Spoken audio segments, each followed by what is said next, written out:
Hello friends, welcome back to my channel gain brain with Himanshi Rishi. So आज की इस video में आपको देखने को मिलेगा एक मॉक टेस्ट जो कि रहने वाला है जनरल पेपर के टॉपिक से रिलेटेड। जी हाँ, इस मॉक टेस्ट में आपको मोस्ट इम्पॉर्टेंट 70 क्वेश्चंस मिलेंगे जो कि रहने वाले हैं एजुकेशनल करंट अफेयर्स, जीके और एनईपी 2020 से रिलेटेड। सो अगर आपने मेरी पहले की जितनी भी करंट अफेयर्स की एजुकेशन से रिलेटेड वीडियोस देखी है, अगर नहीं भी देखी, अगर आपने कहीं और से भी पढ़ा है, सो आई एम श्योर आपको ये करंट अफेयर्स ज़रूर पता होंगे, बिकॉज मैंने मोस्ट इम्पॉर्टेंट लिए हैं जो कि जिसके एग्ज़ाम में आने के बहुत ज़्यादा चांसेस हैं। सो ज़रूर अपना स्कोर मेंटेन करके रखिएगा and towards the end of the video comment section में बताइएगा कि आपके 70 में से 70 में से कितना स्कोर बना। सो आगे बढ़ने से पहले let me just remind you, अगर आप मेरे चैनल पे न्यू हैं then please do subscribe it. Video पसंद आए तो ज़रूर लाइक करिएगा एंड येस फीडबैक ज़रूर दीजिएगा इनमें कि वीडियो आपको कैसी लगी। मोर ओवर मेरी प्लेलिस्ट में जाके आप जनरल पेपर के सभी प्लेलिस्ट, जो भी जनरल पेपर के सेक्शन है, सब्जेक्ट्स है, प्लेलिस्ट में आपको अलग से वो सभी एक मिल जाएंगे। मोर ओवर मॉक टेस्ट का भी आपको अलग से प्लेलिस्ट मिल जाएगा। अगर आप देना चाहते हैं कोई मॉक टेस्ट इसी की तरीके से, सो आप वहाँ से देख सकते हैं। Now let's get started with our questions. So first question है, name the India's first mission to study the sun will be launched in August to September 2023, name it. अब इंडिया का सबसे पहला मिशन जो सन को स्टडी करने के लिए बना है, उस मिशन का क्या नाम है वो हमें बताना है। 4 ऑप्शंस है, आदित्य L1, आदित्य SLV, सी सूरज L1 या फिर सूरज SLV। न्यूज़ में काफ़ी आया है ये जब लॉन्च हुआ था। आई होप आपको इसका आंसर पता होगा। सो जो इस क्वेश्चन का करेक्ट आंसर है वो है option A, that is Aditya L1। Next question, what name has been given to HRD ministry in the new education policy 2020। HRD ministry को NEP 2020 के अकॉर्डिंग कौन सा नाम, न्यू नेम दिया गया है? ह्यूमन रिसोर्स डेवलपमेंट था पहले, HRD मिनिस्ट्री। अब ऑप्शंस देखते हैं, 4 ऑप्शंस है यहाँ पे हमारे पास। Development ministry, human resource ministry, education ministry या फिर नन ऑफ दीज। सो जो यहाँ पे हमारा करेक्ट आंसर है वो है ऑप्शन नंबर सी। जी हाँ, according to NEP 2020 HRD ministry को चेंज करके अब इसका नाम रख दिया है education ministry. So option C यहाँ पे हमारा सही आंसर है।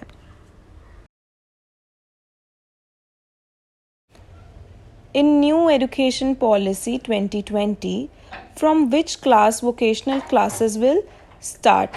सो 2020 की जो NEP की पॉलिसी है उसके अकॉर्डिंग जो वोकेशनल स्टडीज़ है, वोकेशनल क्लासेस है, वो कौन सी क्लास से स्टार्ट हो जाएंगी NEP 2020 के अकॉर्डिंग। सो वोकेशनल कोर्सेज क्या होते हैं, जो एक्स्ट्रा मतलब पढ़ाई से जो अलग कोर्सेज होते हैं वो वोकेशनल कोर्सेज के अंदर आ जाते हैं। सो क्लास 5, क्लास 6, क्लास 8 या फिर क्लास 10th। सो जो इस क्वेश्चन का करेक्ट आंसर रहने वाला है वो रहने वाला है क्लास 6। सो ऑप्शन बी यहाँ पे हमारा करेक्ट आंसर है। इम्पॉर्टेंट क्वेश्चन है ये काफ़ी, बिकॉज ये NEP में भी आपको देखने को मिल सकता है और एजुकेशन करंट अफेयर्स के अंदर भी ये क्वेश्चन देखने को आपको मिल सकता है। Next important question, Kasturba Gandhi Balika Vidyalaya address the dash. सो कस्तूरबा गांधी बालिका विद्यालय है वो किन बच्चों के लिए है वो हमें बताना है। Girls from SC, ST and OBC section, उन लड़कियों के लिए जो SC, ST और OBC कैटेगरी से बिलोंग करते हैं, या फिर boys from ST, SC, OBC section, उन लड़कों के लिए जो कि ST, SC और OBC कैटेगरी से बिलोंग करते हैं, या फिर सी ऑप्शन ऑल मिनॉरिटीज़, जितनी भी मिनॉरिटी में है ठीक है, कास्ट्स, उन्हीं सब माइनॉरिटी वाले बच्चों के लिए है ये विद्यालय या फिर स्कूल, या डी ऑप्शन सभी के लिए, ऑल ऑफ द अबव जो तीनों ऑप्शंस हैं इन तीनों के लिए। सो जो यहाँ पे करेक्ट आंसर होगा हमारा वो रहेगा option number A, that is girls from SC ST and OBC section. जो गर्ल्स हैं, लड़कियां हैं इन SC ST और OBC कैटेगरी की, उनके लिए ये विद्यालय है कस्तूरबा गांधी बालिका विद्यालय।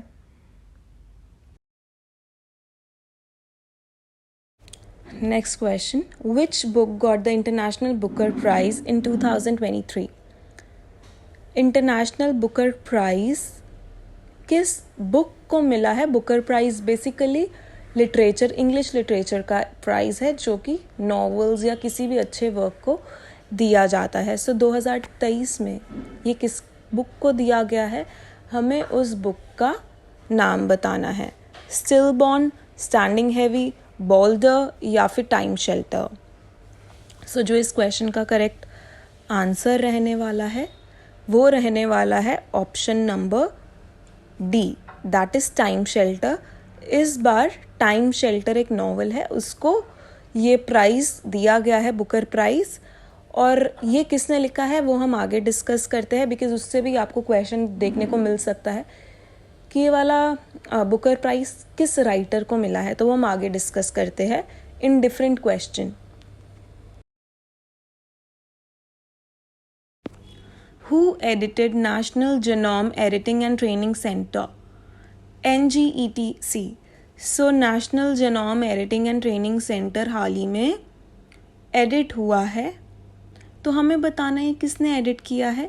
डॉक्टर जितेंद्र सिंह, स्मृति ईरानी, नरेंद्र मोदी या फिर अमित शाह। सो जिसने ये एडिट किया है national genome editing and training centre, ये किया है डॉक्टर जितेंद्र सिंह ने, जो कि हमारे यूनियन मिनिस्टर हैं।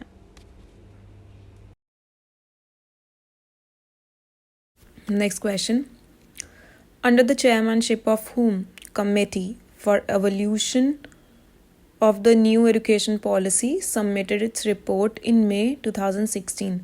किसकी चेयरमैनशिप के अंदर कमेटी ने न्यू एजुकेशन पॉलिसी की रिपोर्ट 2016 मई में सबमिट करी थी, वो हमें बताना है। इम्पॉर्टेंट है ये question.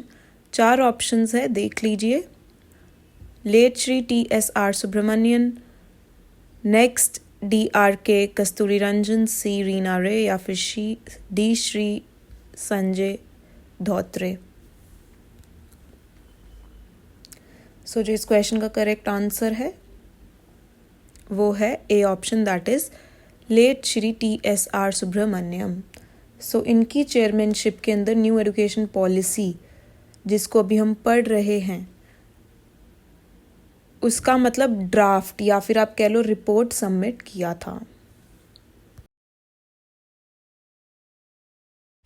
Next question, recently the ministry of human resources development, that is HRD, has launched a mega online challenge to test the ability of students to innovate. What is the name of the challenge? अच्छा, जो HRD का अब नाम change करके क्या रख दिया है, मिनिस्ट्री ऑफ एजुकेशन। पहले मिनिस्ट्री ऑफ एजुकेशन को क्या कहा जाता था, ह्यूमन रिसोर्सेज डेवलपमेंट। ये भी एक इम्पॉर्टेंट क्वेश्चन बन सकता है एग्जाम पॉइंट ऑफ व्यू से कि HRD का नाम बदल के अब क्या कर दिया है। ठीक है, सो अब हम आते हैं इस क्वेश्चन पे। सो हाल ही में ministry of human resources development ने एक बहुत ही बड़ी ऑनलाइन चैलेंज टेस्ट लॉन्च किया है। और ये क्या करता है, ये जो टेस्ट है ऑनलाइन टेस्ट, ये बच्चों की जो स्टूडेंट्स हैं उनकी एबिलिटी, उनकी क्षमता को टेस्ट करता है कि वो कितने ज़्यादा इनोवेटिव है। अब हमें बताना है इस टेस्ट का नाम क्या है। सो बेसिकली ये टेस्ट क्या जांचता है, ये जांचता है कि हमारे जो स्टूडेंट्स हैं वो कितने ज़्यादा इनोवेटिव है। सो हमें अब इस ऑनलाइन टेस्ट का नाम बताना है। समाधान, सम्मान, संयुक्त या फिर स्पर्श। सो जो यहाँ पे करेक्ट आंसर रहने वाला है वो है option number A, that is समाधान। समाधान नाम का एक ऑनलाइन टेस्ट है जो कि बच्चों की एबिलिटी चेक करता है कि हाउ इनोवेटिव स्टूडेंट्स आर।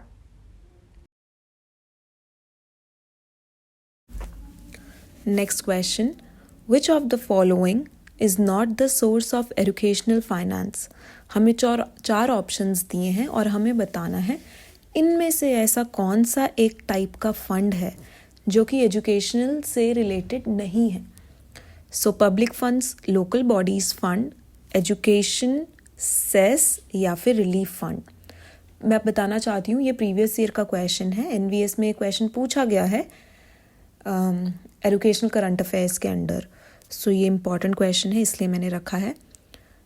सो जो इस क्वेश्चन का करेक्ट आंसर है वो है D, relief fund. Relief fund नहीं आता है, आई मीन ये एजुकेशन फंड से रिलेटेड, फाइनेंस से रिलेटेड नहीं है, whereas public, local bodies और एजुकेशन सेस ये एजुकेशन फंड से रिलेटेड है।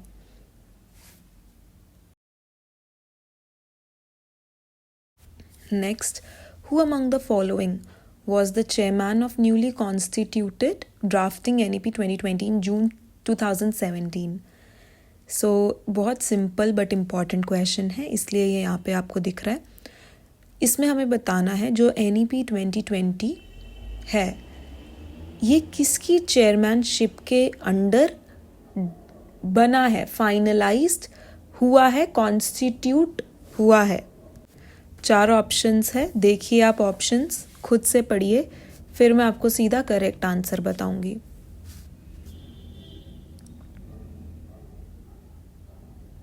सो जो इस क्वेश्चन का करेक्ट आंसर है, आई होप ये सबको पता होगा, जिसे एनईपी की थोड़ी सी भी नॉलेज है उसे पता होगा। ये डॉक्टर के कस्तूरी रंजन, इनकी चेयरमैनशिप के अंदर ये ड्राफ्ट हुआ था NEP 2020।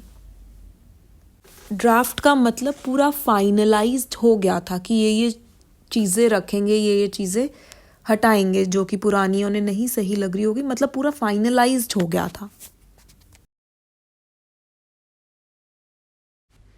नेक्स्ट इंपॉर्टेंट क्वेश्चन है, which state has recently approved the tutor scheme for primary school children? So कौन सी ऐसी स्टेट है, ठीक है, जिसने अप्रूव किया है ट्यूटर स्कीम को? ये NEP 2020 के अंडर ये स्कीम है, इसके बारे में ज़्यादा बात नहीं की गई है, बट ये NEP 2020 के अंदर आइडिया था, किसी ने इसको भी हाल ही में इम्प्लीमेंट नहीं किया, सिर्फ एक ही स्टेट ने किया है, उसका हमें नाम बताना है। और ये ट्यूटर स्कीम किसके लिए है ये भी पूछा जा सकता है, ये प्राइमरी लेवल तक के बच्चों के लिए है, ठीक है। सो भी हमसे जो क्वेश्चन पूछा गया है कौन सी स्टेट ने इसको अप्रूव किया है, अरुणाचल प्रदेश, केरला, हरियाणा या फिर हिमाचल प्रदेश। सो जो इस क्वेश्चन का करेक्ट आंसर है वो है option number D, that is Himachal Pradesh. So ये ट्यूटर स्कीम हिमाचल प्रदेश में इसको अप्रूव किया गया है। कौन सी क्लास के लिए, कौन से लेवल के लिए? प्राइमरी स्कूल चिल्ड्रन के लिए, मतलब प्राइमरी लेवल के लिए।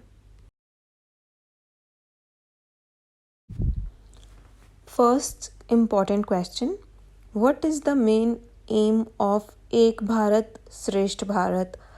एक भारत श्रेष्ठ भारत एक स्कीम है, इसका मेन एम क्या है हमें वो बताना है। To promote language proficiency, language को बढ़ावा देना। टू प्रमोट इंडिविजुअल एफिशिएंसी, मतलब हर एक पर्सन की, हर एक व्यक्ति की क्षमता को बढ़ाना, योग्यता को बढ़ाना। To promote interaction between people of diverse culture in India, लोगों के बीच में इंटरैक्शन को इंक्रीज करना, इंटरैक्शन को बढ़ावा देना, ठीक है, कि आपस में इंडिया में ही लोग आपस में दूसरे रीजन में हैं आपस में बात कर सके, ठीक है। सो बेसिकली डाइवर्सिटी को इंक्रीज करने के लिए, या फिर to promote interaction between different countries, या फिर और अलग अलग कंट्रीज़ के बीच में इंटरैक्शन को ये प्रमोट करता है। सो जो यहाँ पे करेक्ट आंसर है वो है option C, that is to promote interaction between people of diverse culture in India. Next, recently on which portal did the course history of Indian Buddhism launch? ये हाल ही में जस्ट मई 2023 में ये this course has been launched. ये course अभी हाल ही में मई में ही लॉन्च हुआ है। क्या नाम है इस कोर्स का? हिस्ट्री ऑफ इंडियन बुद्धिज़्म, ठीक है। और ये यूजीसी द्वारा लॉन्च किया गया है, ये भी मैंने आपको बता दिया। इसके अंदर पूछा है कौन से ऑनलाइन पोर्टल पे ये लॉन्च किया गया है कोर्स, स्वयं, उल्लास, दीक्षा या फिर निष्ठा। सो जो इस क्वेश्चन का करेक्ट आंसर है वो है स्वयं। सो अभी तो मैंने आपको सीधा पोर्टल का नाम बता दिया कि स्वयं पोर्टल पे ये ऑनलाइन कोर्स हाल ही में लॉन्च हुआ है, बट क्वेश्चन में ये भी पूछा जा सकता है किसके द्वारा किया गया है, ठीक है। सो यूजीसी द्वारा। सो जो इस क्वेश्चन का करेक्ट आंसर है वो है option number A. Who is the chairman of UGC? So UGC के चेयरमैन कौन है? 4 ऑप्शंस हैं, जगदेश कुमार, दीपक कुमार श्रीवास्तव, धर्मेंद्र प्रधान या फिर इनमें से कोई भी नहीं। सो जो इस क्वेश्चन का करेक्ट आंसर है वो है option A, that is Jagdish Kumar. So ये हमारे यूजीसी के चेयरमैन हैं, और जो दीपक कुमार श्रीवास्तव है ये वाइस चेयरमैन है, ठीक है। और धर्मेंद्र प्रधान जी कौन है ये तो आपको डेफिनेटली पता होना ही चाहिए, ये हमारे एजुकेशन मिनिस्टर है, ठीक है। सो ये तीनों ही इंपॉर्टेंट नेम्स है, इसलिए मैंने इनको ऑप्शंस में डाला। Next question, which strategic nation building initiative NITI Aayog launched to mentor students? NITI Aayog ने स्टूडेंट्स को मेंटोर करने के लिए, उन्हें गाइडेंस देने के लिए कौन सी स्ट्रैटेजी या फिर कौन सा प्रोग्राम स्कीम आप सोच सकते हैं लॉन्च किया है? Mentor India campaign. So basically ये कैंपेन है, प्रोग्राम है, कैंपेन प्रोग्राम एक ही चीज़ है। Student India campaign, teacher India campaign या फिर coach India campaign. Again important है क्वेश्चन। अच्छा, अगर आपको इस वीडियो की पीडीएफ चाहिए तो आपको वो मेरे टेलीग्राम चैनल पे मिलेगा, जिसका लिंक मैंने डिस्क्रिप्शन में डाल रखा है, आप देख सकते हैं वहाँ से। सो नीति आयोग द्वारा जो मेंटोर स्टूडेंट्स के लिए, मतलब जो स्टूडेंट्स को गाइडेंस देने के लिए, मेंटोर करने के लिए जो प्रोग्राम या फिर कैंपेन स्टार्ट किया गया था वो था मेंटोर इंडिया कैंपेन। सो जो इस क्वेश्चन का करेक्ट आंसर है वो है option 1। Next question, NLM is to impart education for the age group of। NLM क्या है? Means national literacy mission. National literacy mission जो एजुकेशन में स्टार्ट हुआ था, इसका फोकस कौन सी एज ग्रुप तक था? कौन सी एज ग्रुप से कौन सी एज ग्रुप तक था? सो 4 ऑप्शंस है, सारे ऑप्शंस ना रीड करते हुए सीधा करेक्ट ऑप्शन पे आते हैं, करेक्ट आंसर पे, वो है third answer.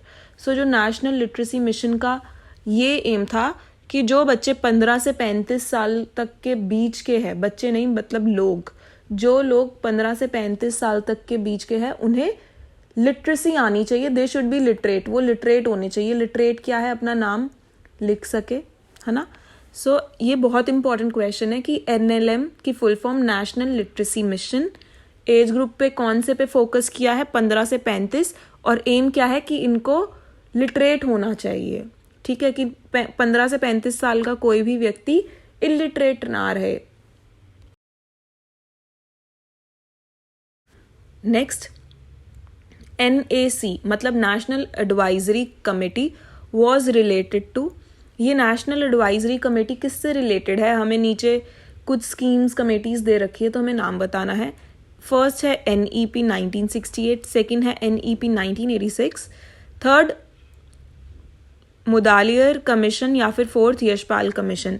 So national advisory committee Yashpal commission से रिलेटेड है, ठीक है। सो जो यहाँ पे इस क्वेश्चन का करेक्ट उत्तर है, करेक्ट आंसर है वो है ऑप्शन 4।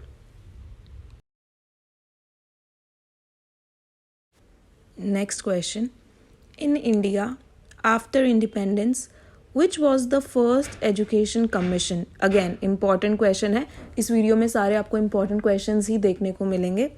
सो इस क्वेश्चन में हमसे पूछा गया है कि इंडिपेंडेंस के बाद, आज़ादी के बाद फर्स्ट एजुकेशन कमीशन कौन सी बनी थी?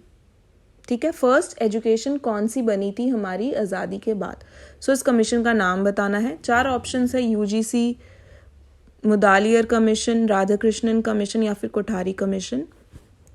सो जो इस क्वेश्चन का करेक्ट आंसर है वो है third option, that is Radhakrishnan commission. So Radhakrishnan commission पहली कमीशन थी एजुकेशन से रिलेटेड आज़ादी के बाद। हमने बहुत से पहले भी क्वेश्चन करे कि फर्स्ट एजुकेशन कमीशन कौन थी। सो अगर पूछा जाए क्वेश्चन में कि इंडिया में सबसे पहली एजुकेशन कमीशन का नाम क्या था, तो वो थी हंटर कमीशन। और अगर आपसे पूछा जाए कि आज़ादी के बाद इंडिया में सबसे पहली एजुकेशन कमीशन कौन थी, तो वो थी राधाकृष्णन कमीशन। आई होप आपको ये दोनों के बीच में क्लियर हो difference.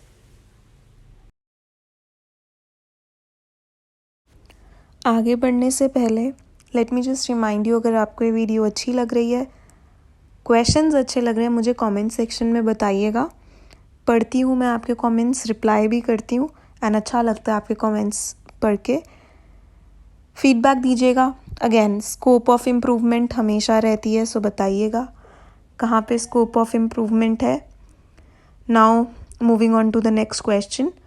A training programme for school named Yuvika is being conducted by which Indian organization? एक ट्रेनिंग प्रोग्राम है स्कूल का जिसका नाम है Yuvika, is being conducted by which Indian organization? ये जो प्रोग्राम है कौन सी इंडियन ऑर्गेनाइजेशन ने कंडक्ट किया है? ये क्वेश्चन NVS का आया हुआ क्वेश्चन है दिसंबर वाले एग्ज़ाम में। सो ये बहुत, क्योंकि उसमें भी एजुकेशन से रिलेटेड करंट अफेयर्स उन्होंने साफ मेंशन किया हुआ था कि आएंगे। सो ये वाला क्वेश्चन वहीं से लिया है युविका स्कीम का। सो 4 ऑप्शंस है, defence research and development organisation, Bhabha atomic research organisation, Indian space research organisation या फिर council of scientific and industrial research. So simple language में युविका क्या है? एक ऐसा प्रोग्राम है जो कि लॉन्च किया है हमारे इंडियन स्पेस रिसर्च ऑर्गेनाइजेशन ने, मतलब कि इसरो ने। ठीक है, ये प्रोग्राम इन्हीं के द्वारा लॉन्च किया गया है। और क्यों किया है? इस एम के साथ किया है कि जो बच्चे हैं, स्टूडेंट्स हैं, उनमें जिज्ञासा पैदा कर सके साइंटिफिक रिसर्च से रिलेटेड, सो दैट बड़े होके वो बहुत अच्छे साइंटिस्ट्स बन सके। युविका की फुल फॉर्म क्या है वो भी डिस्कस कर लेते हैं। हिंदी में डिस्कस करें तो होगा युविका की फुल फॉर्म युवा विज्ञानी कार्यक्रम। अगर इसी की सेम अगर हम इंग्लिश में ट्रांसलेट करें तो होगा यंग साइंटिस्ट प्रोग्राम। अगर आपसे फुल फॉर्म पूछ ली जाती है तो फुल फॉर्म में यंग साइंटिस्ट प्रोग्राम नहीं होगा, फुल फॉर्म में होगा युवा विज्ञानी कार्यक्रम। सो बहुत इम्पॉर्टेंट है ये स्कीम। बहुत तरीके से पूछे जा सकते हैं, किसने लॉन्च करी? इसरो ने करी। क्या है इसका एम? कि जो यंग माइंड्स हैं, मतलब जो यंग स्टूडेंट्स हैं, उनको साइंटिफिक रिसर्च के बारे में नॉलेज दे सकें। Next question, first Indian education commission is known as. ये क्वेश्चन हम ऑलरेडी डिस्कस कर चुके हैं, अभी मैंने आपको इसका आंसर बताया कि इंडिया में सबसे पहली कमीशन का क्या नाम है। सबसे पहली कमीशन, सो 4 ऑप्शंस है। जो इस क्वेश्चन का करेक्ट आंसर है वो है हंटर कमीशन। अभी मैंने दोनों में फ़र्क बताया था। पहली कमीशन इंडिया की हंटर कमीशन, और इंडिपेंडेंस के बाद, मतलब आज़ादी के बाद पहली जो कमीशन थी वो थी राधाकृष्णन कमीशन। सो इस क्वेश्चन का करेक्ट आंसर ऑप्शन 4 है। Next question, which strategic nation building initiative NITI Aayog launch to mentor students. NITI Aayog ने स्टूडेंट्स को मेंटोर करने के लिए, उन्हें गाइडेंस देने के लिए कौन सी स्ट्रैटेजी या फिर कौन सा प्रोग्राम स्कीम आप सोच सकते हैं लॉन्च किया है? Mentor India campaign, so basically ये कैंपेन है, प्रोग्राम है, कैंपेन प्रोग्राम एक ही चीज़ है। Student India campaign, teacher India campaign या फिर coach India campaign, again important है क्वेश्चन। अच्छा, अगर आपको इस वीडियो की PDF चाहिए तो आपको वो मेरे टेलीग्राम चैनल पे मिलेगा, जिसका लिंक मैंने डिस्क्रिप्शन में डाल रखा है, आप देख सकते हैं वहाँ से। सो नीति आयोग द्वारा जो मेंटोर स्टूडेंट्स के लिए, मतलब जो स्टूडेंट्स को गाइडेंस देने के लिए, मेंटोर करने के लिए जो प्रोग्राम या फिर कैंपेन स्टार्ट किया गया था वो था मेंटोर इंडिया कैंपेन। सो जो इस क्वेश्चन का करेक्ट आंसर है वो है option 1। Next question, who is known as the rocket man of India? Rocket man of India किसे कहा जाता है? हमें 4 ऑप्शंस दिए हैं, विक्रम साराभाई, APJ अब्दुल कलाम, के सिवान या फिर राकेश कुमार। सो APJ अब्दुल कलाम जी को तो हम मिसाइल मैन कहते थे। सो रॉकेट मैन कौन है इंडिया का? वो है ऑप्शन नंबर C, के सिवान। अब के सिवान कौन है? ये इसरो के चेयरमैन हैं, जो इसरो इंडिया की स्पेस एजेंसी है उसके ये चेयरमैन है। 2018 में इनका अपॉइंटमेंट किया गया था as a chairman of ISRO, और इन्हीं के अंडर इंडिया ने अब तक के सबसे ज़्यादा सैटेलाइट्स भेजे हैं, तो इसलिए इन्हें कहा जाता है रॉकेट मैन ऑफ इंडिया। इससे पहले जो मेरी फर्स्ट करंट अफेयर की वीडियो है उसमें हमने डिस्कस किया था रॉकेट वुमेन ऑफ इंडिया कौन है, सो वो भी हम ऑलरेडी डिस्कस कर चुके हैं, वो है रितु करिधल। अब ये एक साइंटिस्ट है इसरो की। अब इन्हें क्यों रॉकेट वुमेन ऑफ इंडिया कहा जाता है? जो हाल ही में जुलाई में जो चंद्रयान लॉन्च किया है, ठीक है, सो रितु करिधल ने उस चंद्रयान को लीड किया था, जो ये मिशन था उनकी ये लीडर थी, तो इसलिए इन्हें कहा जाता है रॉकेट वुमेन ऑफ इंडिया। और इन्हें क्यों कहा जाता है रॉकेट मैन ऑफ इंडिया? क्योंकि इनकी अपॉइंटमेंट के अंडर ही, इनकी चेयरमैनशिप के अंदर ही इंडिया ने अब तक के सबसे ज़्यादा सैटेलाइट्स स्पेस में भेजे हैं, मून में भेजे हैं।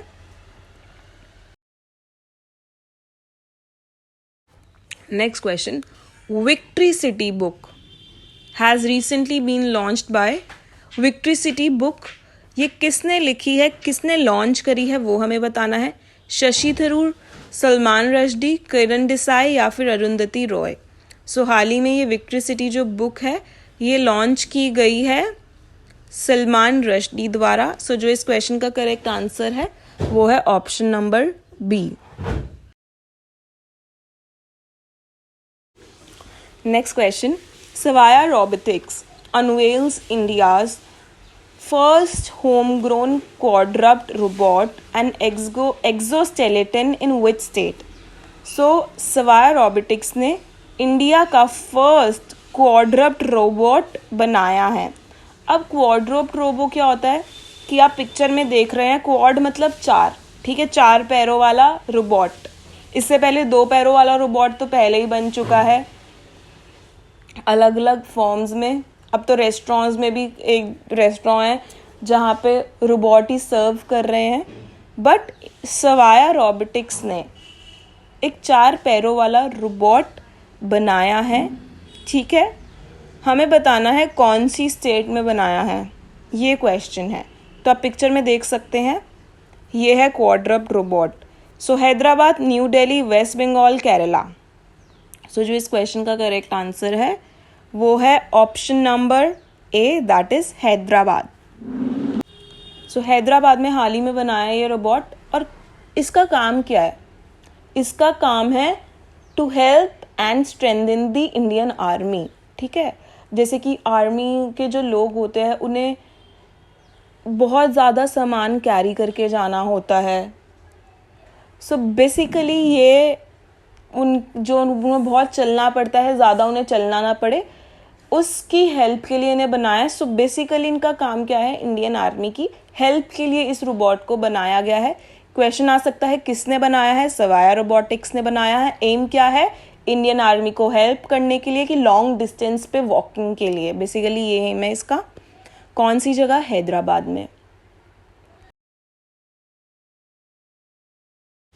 आगे बढ़ने से पहले let me just remind you, अगर आप मेरे चैनल पे न्यू हैं या फिर अगर आपको चैनल पसंद आ रहा है, प्लीज़ सब्सक्राइब कीजिएगा, वीडियो को ज़रूर लाइक कीजिएगा। मोर ओवर मुझे कमेंट सेक्शन में ज़रूर बताइएगा कि आपको ये वीडियो कैसी लगी, क्वेश्चंस कैसे लगे। मोर ओवर अगर आपको पुरानी वीडियोस भी देखनी है, आज से 10 वीडियोस या 10-12 वीडियोस है एजुकेशन करंट अफेयर्स पे, तो वो आप देख सकते हैं उस प्लेलिस्ट पे जाके, जिसका लिंक मैंने डिस्क्रिप्शन बॉक्स में डाल दिया। अगर आपको इसकी PDF चाहिए then you can join my Telegram channel, उसका भी लिंक मैंने डिस्क्रिप्शन बॉक्स में डाला हुआ है। Now moving on to the next question, बहुत इंपॉर्टेंट क्वेश्चन है, NVS में ये क्वेश्चन पूछा गया था। युवा स्कीम एम्स एट, सो किसी सब्जेक्ट में ये क्वेश्चन आया था कि युवा स्कीम का बेसिकली क्या एम है। Youth artists, young artists, young authors, young tutors या फिर यंग एंटरप्रेन्योर्स। एंटरप्रेन्योर्स होता है बिजनेस मैन, ठीक है। सो जो युवा स्कीम है, जो इसका मेन एम है, ये किसके लिए है? यंग आर्टिस्ट के लिए नहीं है, ये है यंग ऑथर्स के लिए, ठीक है। कि जो यंग बच्चे हैं वो मतलब ऑथर्स मतलब कौन होते हैं? राइटर्स, लेखक, ठीक है। उन्हें बढ़ावा देने के लिए कि यंग हमारे लेखक निकल के आए बच्चे। सो युवा स्कीम इस पे एम करती है। हाल ही में युवा स्कीम 02 भी लॉन्च हुई है, जिसका बेसिक एम भी यही है, यंग ऑथर्स को प्रमोट करना। सो युवा स्कीम ये लास्ट ईयर आई थी। युवा स्कीम 0.02 ये अभी आई है इसी साल। Next very important question, which course will be discontinued as per NEP 2020। NEP 2020 के तहत कौन सा कोर्स डिसकंटिन्यू कर दिया, मतलब हटा ही दिया ये कोर्स। पहले बहुत लोग इस कोर्स को करते भी थे, आपने सुना भी होगा, बट अब कौन सा कोर्स है जो हटा ही दिया है? MA, MPhil, BTech या फिर none of the above. So जो यहाँ पे करेक्ट आंसर है वो है option number B, that is MPhil। अब MPhil नाम का कोई कोर्स ही नहीं है, ये कोर्स हटा दिया है, ठीक है। किसके तहत? NEP 2020 के तहत।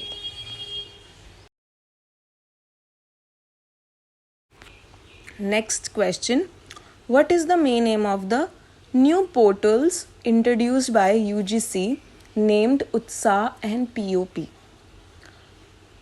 ये भी उसी से रिलेटेड क्वेश्चन है जो भी हमने 2 किए।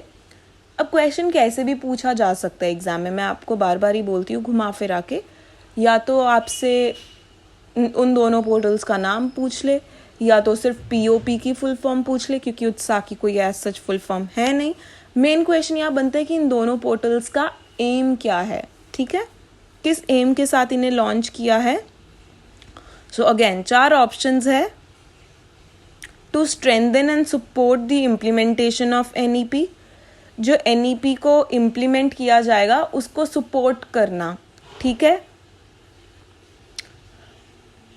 To implement NEP 2020 in higher secondary schools, जो NEP 2020 है उसे खुद ही इम्प्लीमेंट करेंगी ये दोनों portals.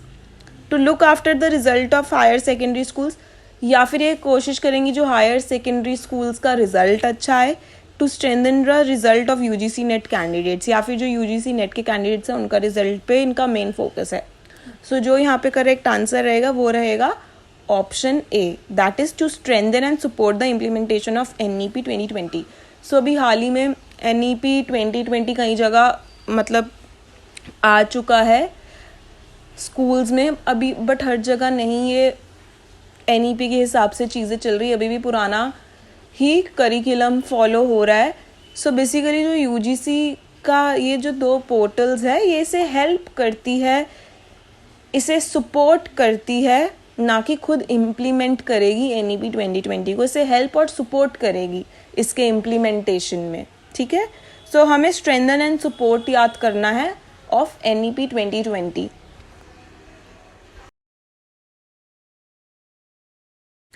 Next question, what is the full form of POP portal which has recently been launched by the UGC। so अभी हमने डिस्कस किया 2 पोर्टल्स, एक था उत्साह की एज सच कोई फुल फॉर्म नहीं है, बट POP की फुल फॉर्म है। सो हमें वही बताना है कि इसकी फुल फॉर्म क्या है। Practice of professionals, practice of practicals, professor of practice या फिर प्रैक्टिस ऑफ प्रोफेसर्स।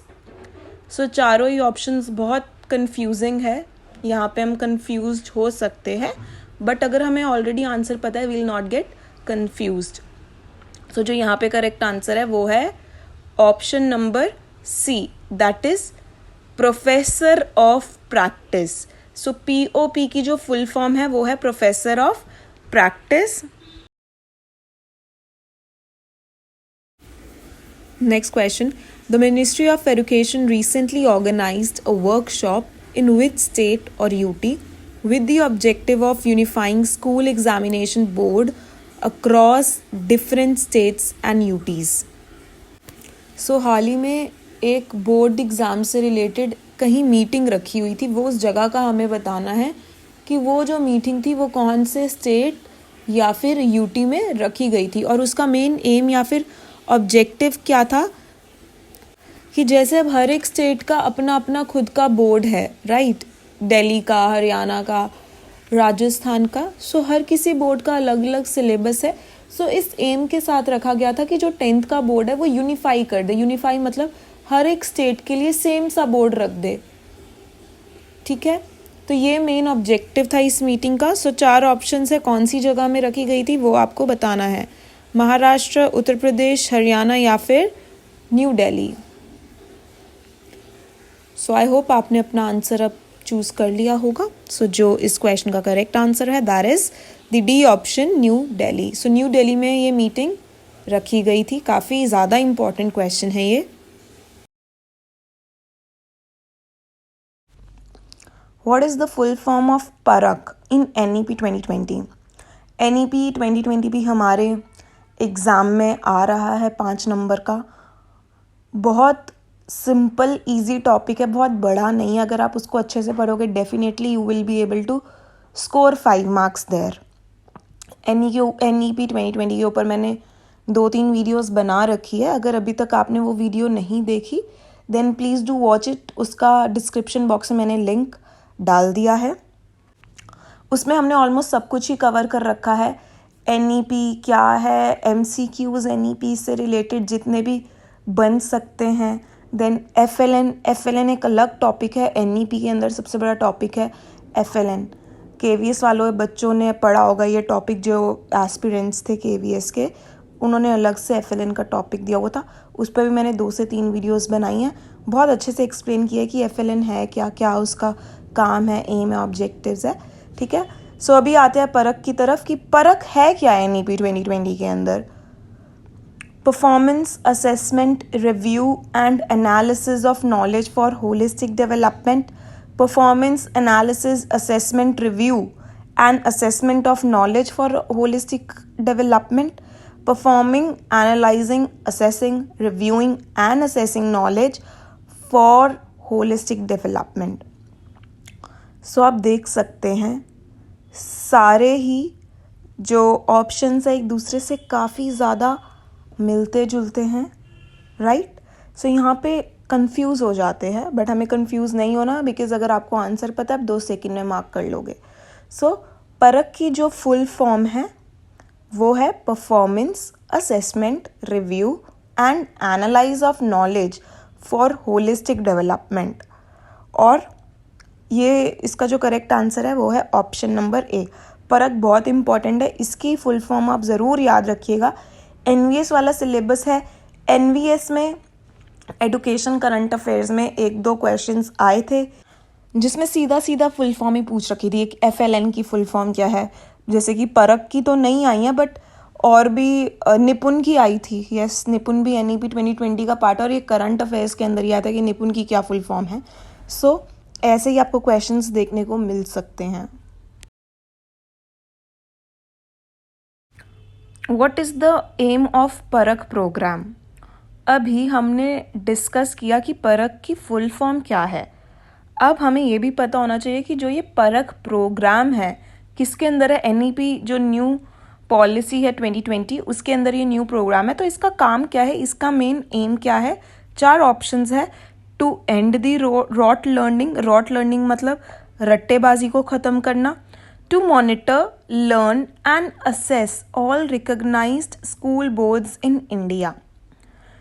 मॉनिटर करना, देखना जितने भी स्कूल्स है जो कि रिकग्नाइज्ड है, ठीक है, जितने भी रिकग्नाइज स्कूल्स हैं उनके काम को असेस करना, देखना कि उन स्कूल्स में काम ठीक से हो रहा है या नहीं हो रहा. To promote creativity among students, या फिर जो स्टूडेंट्स हैं उनके अंदर क्रिएटिविटी की भावना जगाना, या फिर all of the above. So जो इस क्वेश्चन का करेक्ट आंसर है वो है ऑल ऑफ द अबव. ये सारे ही एम है किसके, परख के. अब आपको ऐसा भी देखने को मिल सकता है, holistic development of the child, overall development of the child, की बच्चे की पूरी ओवरऑल डेवलपमेंट इसका एम है. वो दोनों भी ऑप्शंस बिल्कुल सही बैठते हैं, ठीक है. सो बेसिकली जो परख का काम है वो यही है, जितने भी स्कूल्स रिकग्नाइज्ड है बोर्ड से उनको असेस करना, उनका काम देखना, बच्चों का रिजल्ट देख के एनालाइज करना कि ये स्कूल कहाँ पे, मतलब इसका क्या लेवल है. हम आगे और भी डिस्कस करेंगे district wise, zone wise, index grade से रिलेटेड. आपको पता चलेगा भी, आगे क्वेश्चंस आएंगे कि कैसे असेस किया जाता है स्कूल्स को भी, डिस्ट्रिक्ट्स को भी, जोन्स को भी, ठीक है. सो जो परख का काम है वो बेसिकली एनालाइज करना, और सिर्फ एनालाइज असेस करना ही नहीं, बच्चों के अंदर क्रिएटिविटी भी जगाना, रॉट लर्निंग मतलब रट्टेबाजी को ख़त्म करना, overall development of the child. तो सारे ही ये एम्स है परख के. नेक्स्ट बहुत इंपॉर्टेंट क्वेश्चन है, बिकॉज अभी जो संगम हुआ है अखिल भारतीय शिक्षा संगम, इसमें ना एक पीएम मोदी ने एप्लीकेशन एक लॉन्च करी है. सो उसी से रिलेटेड क्वेश्चन है. अभी हम इसके बारे में पढ़ेंगे कि ये अखिल शिक्षा ये संगम है क्या. सो पहले हम क्वेश्चन देख लेते, फिर सब कुछ पढ़ेंगे एक ही बार में, ठीक है, डिटेल में. Recently which mobile app has recently been launched by the Prime Minister of India by promoting functional literacy, vocational skills, financial literacy, legal literacy and digital literacy. So जैसे मैंने अभी बताया आपको, हाल ही में एक एप्लीकेशन लॉन्च करी है पीएम मोदी द्वारा ही, और ये जो एप्लीकेशन है किसे प्रमोट करती है ये भी बता रखा है. लिटरेसी, फंक्शनल लिटरेसी को, वोकेशनल स्किल्स को, फाइनेंशियल लिटरेसी को.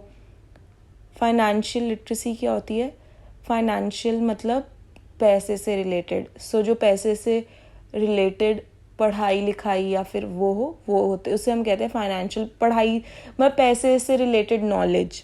अब इसमें बैंक वगैरह सब आ जाता है, ठीक है, banking and all. Legal literacy, legal is what, law से related. And digital literacy, digital literacy आजकल तो पूरा भारत डिजिटल होने का ट्राई कर रहा है, online. Digital is related to online, ठीक है. सो ये सारी लिटरेसी के लिए एक एप्लीकेशन पीएम मोदी ने, मैंने आपको अभी बताया कहाँ पे, अभी जो हाल ही में संगम हुआ था अखिल भारतीय संगम, इसके अंदर लॉन्च करी थी. अब हमें ना इस ऐप का नाम बताना है, Samagra app, Ullas app, Sampoorna app, या फिर none of the above. So जो इस क्वेश्चन का करेक्ट आंसर है वो है B option, that is Ullas app. तो अभी हम सब के बारे में जानते हैं उल्लास ऐप क्या है, और जो ये अभी हाल ही में अखिल भारतीय शिक्षक संगम था ये क्या है. सो अभी हम सब इसको डिटेल में पढ़ते हैं अब, क्योंकि इससे क्वेश्चन आने की संभावना है. हाल ही में लॉन्च हुआ है तो इसीलिए, और काफ़ी इम्पॉर्टेंट है. सो नेक्स्ट इम्पॉर्टेंट क्वेश्चन है, बट उससे पहले मैं आपको रिमाइंड कराना चाहती हूँ, अगर आप मेरे चैनल पे न्यू हैं या फिर अभी तक आपने सब्सक्राइब नहीं किया, then please do subscribe it. Moreover comment section में बताइएगा आपको कैसी लगी ये वीडियो, पसंद आई तब भी, नहीं पसंद आई तो स्कोप ऑफ इम्प्रूवमेंट होता है, आप अपने सजेशंस दे सकते हैं. लाइक ज़रूर करिएगा और शेयर भी. Now moving on to the next question. The National Council of Education Research and Training has notified India's first National Assessment Regulation Parakh recently. What is the meaning of the second A in Parakh? So Parakh के बारे में हम already discuss कर चुके हैं, और ये question एक दो एग्ज़ाम्स में देखा भी गया है. क्यों? क्योंकि ये NEP से भी रिलेटेड है. NEP के अंडर ही परख को इंट्रोड्यूस किया गया। सो बेसिकली आप लगा लो ये रिवीजन का क्वेश्चन है। सो जिन्होंने मेरी पहले की क्लासेस देखी है, आई विश कि उनको ये पता हो, आई होप कि उनको ये क्वेश्चन पता हो, बिकॉज परख की मैंने आपको पहले जो क्वेश्चन बत कराया था उसमें फुल फॉर्म ही पूछी थी जहाँ तक मुझे याद है। अभी क्वेश्चन मैंने घुमा के पूछा है क्योंकि आपको आइडिया लग जाए, ऐसे भी पूछा जाता है। सो परख में 2 ए आते हैं, है ना। तो इस क्वेश्चन में पूछा गया है सेकंड ए का क्या मीनिंग है। सो ऑप्शंस है अप्रेजल, एनालिसिस, अचीवमेंट या फिर असेसमेंट। सो जो इस क्वेश्चन का करेक्ट आंसर है, ज़्यादातर जिनको नहीं पता लोगों को लग रहा होगा ये तो असेसमेंट से रिलेटेड, इवैल्यूएशन से रिलेटेड क्वेश्चन है, तो असेसमेंट ही होगा। ठीक है, असेसमेंट होता है, बट सेकंड डे असेसमेंट के लिए नहीं स्टैंड होता, वो होता है एनालिसिस के लिए। सो बहुत बहुत इम्पॉर्टेंट है परख की फुल फॉर्म, पता होनी चाहिए। पूरी पता है, पूरी भी आ सकती है, नहीं तो ऐसे घुमा फिरा के आ सकती है कि निपुण में पी किसके लिए स्टैंड होता है, परख में पी या फिर ए सेकंड ए किसके लिए स्टैंड करता है। So we should know the whole full form of the schemes of programmes, because ये शॉर्ट फॉर्म में रखते हैं। सो सेकंड डे का फुल फॉर्म है analysis. Next question. In which country are lessons in relationships and sex education is said to be compulsory for 15 to 18-year-olds at school? कौन सी country ने हाल ही में कंपल्सरी करा है लेसन्स 15 से 18 साल वर्ष के बच्चों के लिए, और ये लेसन्स किसके ऊपर है? रिलेशनशिप्स एंड सेक्स एजुकेशन के ऊपर कंपल्सरी करा है। इंडिया में भी कुछ कुछ स्कूल्स में ऐसे लेसन्स दिए जाते हैं, बट वो कंपल्सरी नहीं है। ये प्राइवेट स्कूल्स वाले ही मोस्टली करते हैं 11th-12th के बच्चों के लिए।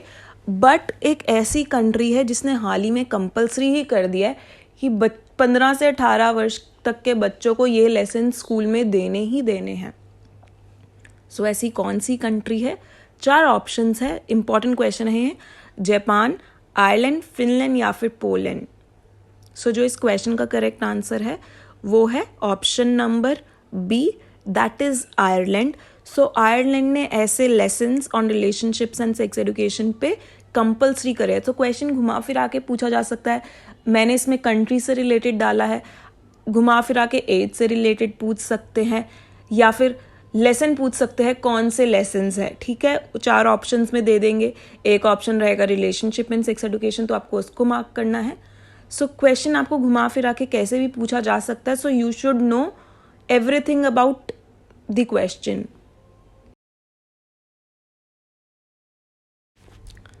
Next very important question. CBSE students can now learn in 22 languages including dash language, says the education minister.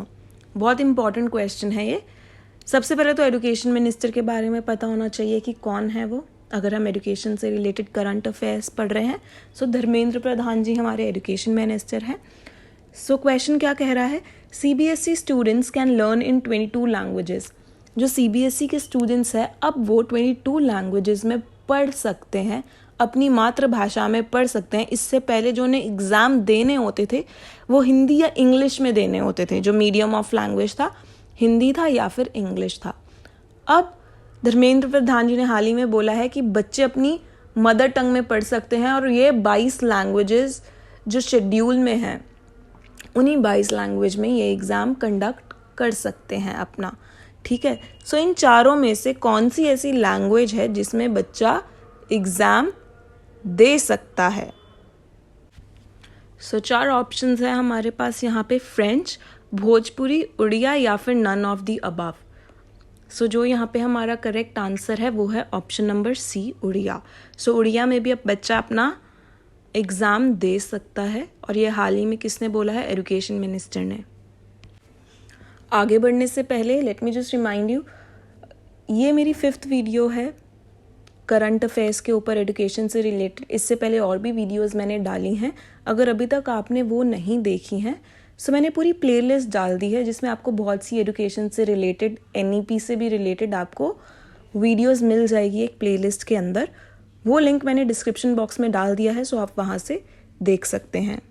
More over अगर आपको इसकी PDF चाहिए उसके लिए आप मेरा टेलीग्राम का चैनल भी ज्वाइन कर सकते हैं, जिसका लिंक भी मैंने डिस्क्रिप्शन बॉक्स में डाल दिया है।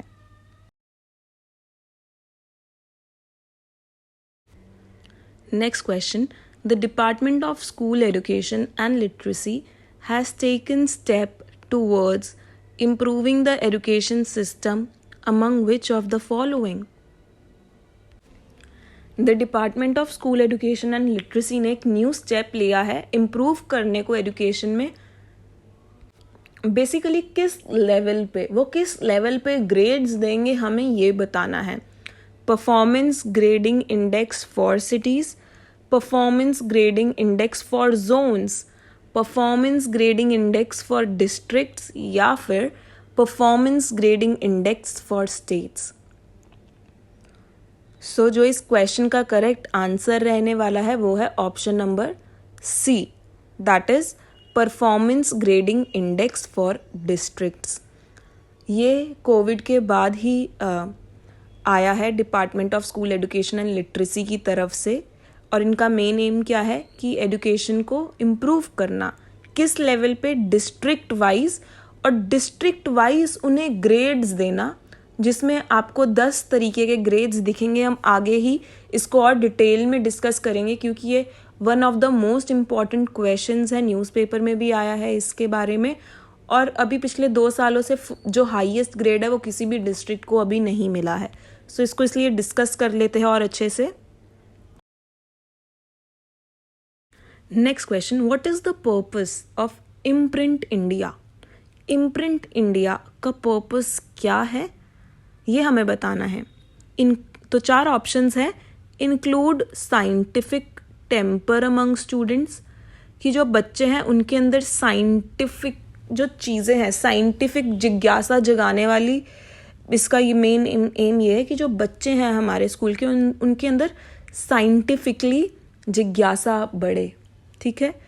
Promote research based learning outcomes, कि बच्चे खुद रिसर्च करें, जैसे प्रोजेक्ट वर्क ज़्यादा करें, खुद से रिसर्च करें और फिर उनकी लर्निंग बढ़े। ये है इम्प्रिंट इंडिया का एम।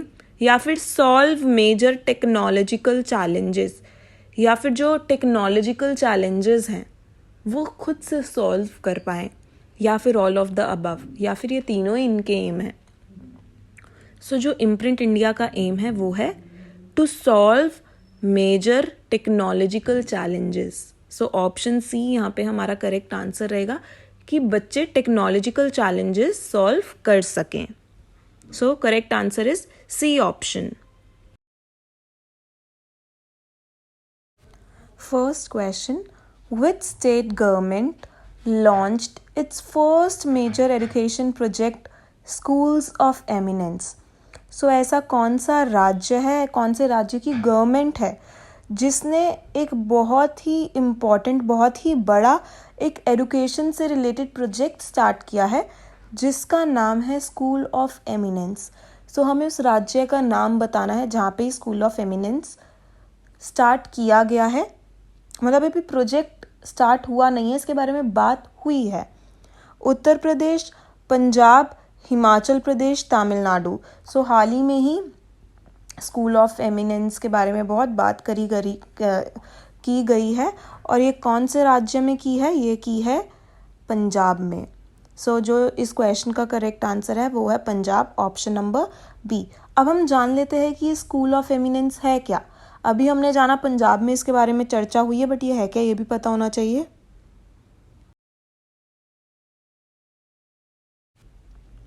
सो बेसिकली जो स्कूल ऑफ एमिनेंस है ये ओवरऑल डेवलपमेंट के बारे में बात करता है। इसके अंदर 5 पिलर्स है। पिलर्स के बारे में हम बाद में डिस्कस करते हैं, बट हम जो इम्पोर्टेंट चीज़ है पहले वो देख लेते हैं। पिलर्स भी इम्पॉर्टेंट है डेफिनेटली जो इसके एम्स है। सो ये भगवंत, जो वहाँ के CM है भगवंत मान, तो उन्होंने ये प्रोजेक्ट स्टार्ट किया है। ठीक है। इसका जो बजट डिसाइड हुआ है वो हुआ है 200 करोड़। सो ये अभी कहाँ हुआ है? पंजाब में भगवंत मान सिंह ने इनको किया है, और 200 करोड़ इसके लिए प्रोजेक्ट के लिए बजट भी बनाया है। अब बेसिकली इसके 5 पिलर्स, और जो इसके पिलर्स हैं उसके अंदर मतलब ये एस्पेक्ट्स है जो ये कवर करेगा। ठीक है, इन चीज़ों को। सो इंफ्रास्ट्रक्चर को, एकेडमिक्स मतलब पढ़ाई, then human resource management, sports co curricular activities, community engagement. तो बेसिकली जो ये 5 पिलर्स है ये क्या है, ये ओवरऑल डेवलपमेंट की होलिस्टिक, ठीक है, NEP का जो मेन एम है वो यही तो है, holistic development of a child या फिर overall development of a child. So basically जो ये स्कूल ऑफ एमिनेंस है ये बच्चे की ओवरऑल डेवलपमेंट के बारे में ही बात करता है, जिसके अंदर ये इन्होंने 5 चीज़ों के बारे में बात करी है। इसे इम्प्रूव करेंगे बच्चे की पढ़ाई, जितने भी स्कूल की को करिकुलर एक्टिविटीज़ है, स्कूल का इंफ्रास्ट्रक्चर, और ये कम्युनिटी एंगेजमेंट, ठीक है। कम्युनिटी एंगेजमेंट क्या होती है, बेसिकली सोसाइटी में जो बच्चे को कैसे एक एक्टिव मेंबर बनाया जा सके सोसाइटी का, ये होता है कम्युनिटी एंगेजमेंट। सो ये 5 चीज़ों पे ये डिपेंड करता है स्कूल ऑफ एमिनेंस। तो बस बेसिकली हमें स्टेट पता होनी चाहिए जहाँ पे ये प्रोजेक्ट स्टार्ट हुआ है। पंजाब है इसका answer. Which district of Kerala has been declared the first constitution literate district of India? Kerala में ऐसी कौन सी डिस्ट्रिक्ट है जिसे डिक्लेयर किया है first constitution literate district of India? मतलब कि ऐसी कौन सी डिस्ट्रिक्ट है केरला में जिसको कह सकते हैं कि वहाँ के जितने भी लोग हैं उस डिस्ट्रिक्ट के, उन सभी को कॉन्स्टिट्यूशन के बारे में नॉलेज है, हर एक व्यक्ति को, चाहे छोटा हो चाहे बड़ा हो, ठीक है, चाहे गरीब हो चाहे अमीर हो, तो उन सब को कॉन्स्टिट्यूशन के बारे में, अपने जो इंडिया का कॉन्स्टिट्यूशन है उसकी नॉलेज है। लिटरेट का मतलब यही है कि कॉन्स्टिट्यूशन के बारे में उन्होंने पढ़ा हुआ है, उनको उसकी नॉलेज है। सो 4 ऑप्शंस है, कोल्लम, कन्नूर, वायनाड या फिर इनमें से कोई भी नहीं। सो जो इस क्वेश्चन का करेक्ट आंसर है वो है option A, that is Kollam. So Kollam एक ऐसा डिस्ट्रिक्ट है केरला का जहाँ के लोग कॉन्स्टिट्यूशन के बारे में अच्छे से जानते हैं, सभी लोग। मोर ओवर ये इंडिया का पहला ऐसा डिस्ट्रिक्ट है, ये भी पता होना चाहिए, फर्स्ट डिस्ट्रिक्ट है इंडिया का। कौन सी स्टेट में? केरला में। और इस डिस्ट्रिक्ट का नाम कोल्लम। तो ये 3 चीज़ें यहाँ पे इंपॉर्टेंट है जो याद रखने लायक है। Next question.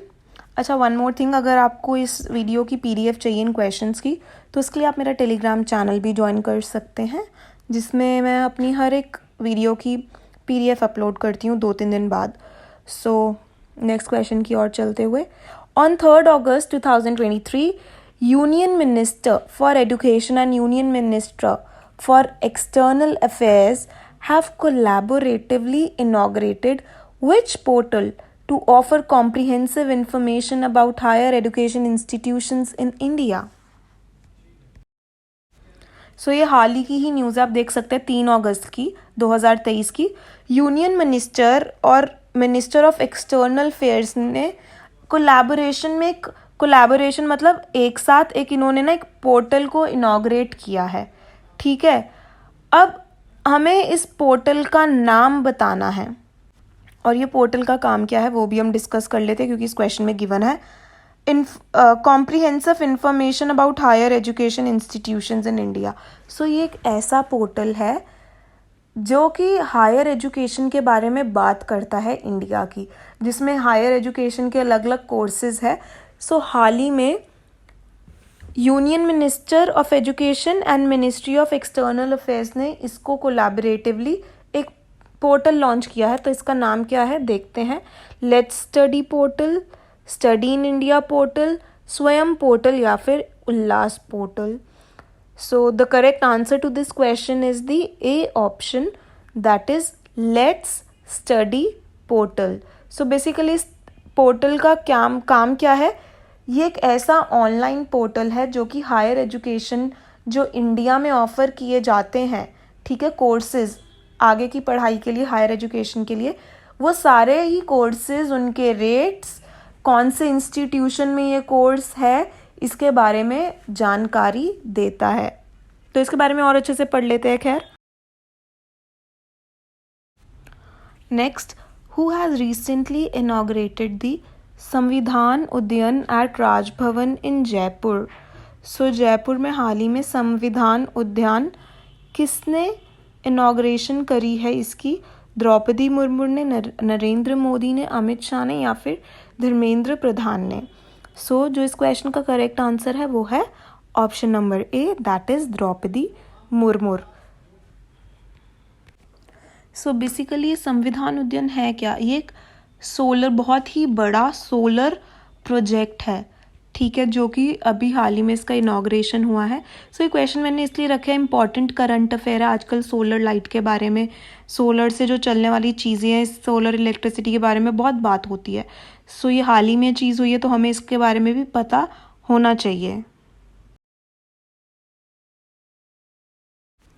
Which IIT has collaborated with the Defense Research and Development Organization to develop advanced defense technologies? So हाल ही में कौन सी IIT ने कोलैबोरेट किया है, कोलैबोरेशन करी है defence research and development organisation के साथ? क्यों? कि वो एक एडवांस टेक्नोलॉजी ला सके डिफेंस में। सो बेसिकली सुरक्षा से रिलेटेड है, DRDO, ठीक है, कि सुरक्षा में न्यू टेक्निक्स आ सके। सो न्यू टेक्निक्स कहाँ से आती हैं? रिसर्च से आती हैं। सो सबसे ज़्यादा रिसर्च IIT में ही होती है, ठीक है। तो अब हमें बताना है कि DRDO ने कौन सी IIT के साथ कोलैबोरेशन करी है। सो IIT Kanpur, IIT Madras, IIT Delhi या फिर IIT गुवाहाटी। सो जो इस क्वेश्चन का करेक्ट आंसर है वो है option B, that is IIT Madras.